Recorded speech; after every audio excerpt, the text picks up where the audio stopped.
Hi friends, welcome to MMC సరదాగా కాసేపు. రాము ఏమీ తోచక ఫోన్ తీసుకొని ఒక నెంబర్‌కు కాల్ చేశాడు. అవతల ఓ అమ్మాయి లిఫ్ట్ చేసింది. రాము: హలో, మీ ఇంట్లో కారుందా? అమ్మాయి: హా, ఉంది. రాము: నడుస్తుందా? అమ్మాయి: బంగారంలా నడుస్తుంది.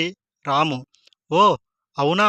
అయితే వెంటనే వెళ్ళి గట్టిగా పట్టుకోండి, లేకపోతే నడుస్తూ ఎటైనా వెళ్ళిపోతుంది.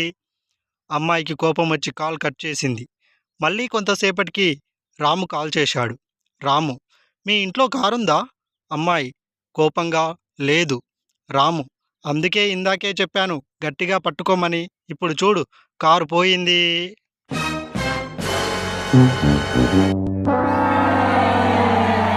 మా ఇంటి దగ్గరలో ఓ గోడ మీద ఈ స్థలం అమ్మబడను అని రాసి ఉంది.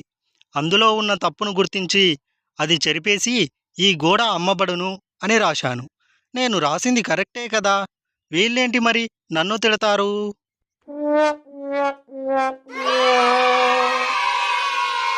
స్కూల్ ప్రారంభమైన కొంతసేపటికే క్లాస్లో నిద్రపోయాడు టీచర్. ఇంతలో విజిటింగ్కి వచ్చిన హెడ్ మాస్టర్ కుర్చీలో పడుకొని గురకపెడుతున్న టీచర్ దగ్గరకు వచ్చి లేపే ప్రయత్నం చేశాడు. అయినా అతడికి మెలకువ రాలేదు. కొంతసేపటికి సడన్గా మెలకువ వచ్చి ఎదురుగా ఉన్న హెడ్ మాస్టర్ను చూస్తూ: స్టూడెంట్స్, మీకు అర్థమైంది కదా, కుంభకర్ణుడు ఇలాగే నిద్రపోయేవాడు అంటూ కవర్ చేశాడు.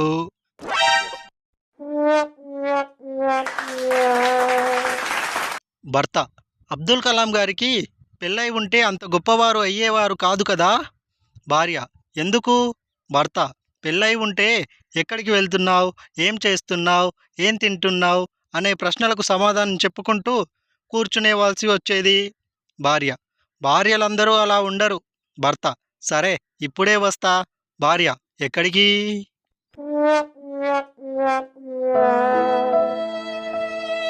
భర్త భార్యతో: పోయిన నెల ఖర్చు గురించి చెప్పు, ఎంత ఖర్చు చేశావు నువ్వు? హా, త్వరగా చెప్పు, ఓ ప్లాన్ లేకుండా పోయింది. భార్య: సరే అని లెక్క రాయడం మొదలుపెట్టింది. మధ్యలో ఆ ఆ దేతే అని రాస్తుంది.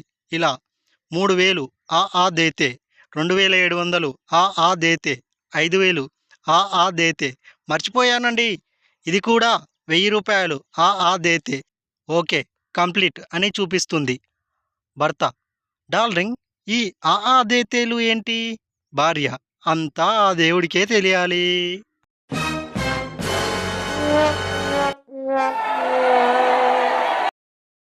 Thank you friends, please like this video, share చేయండి, సబ్స్క్రైబ్ చేయండి.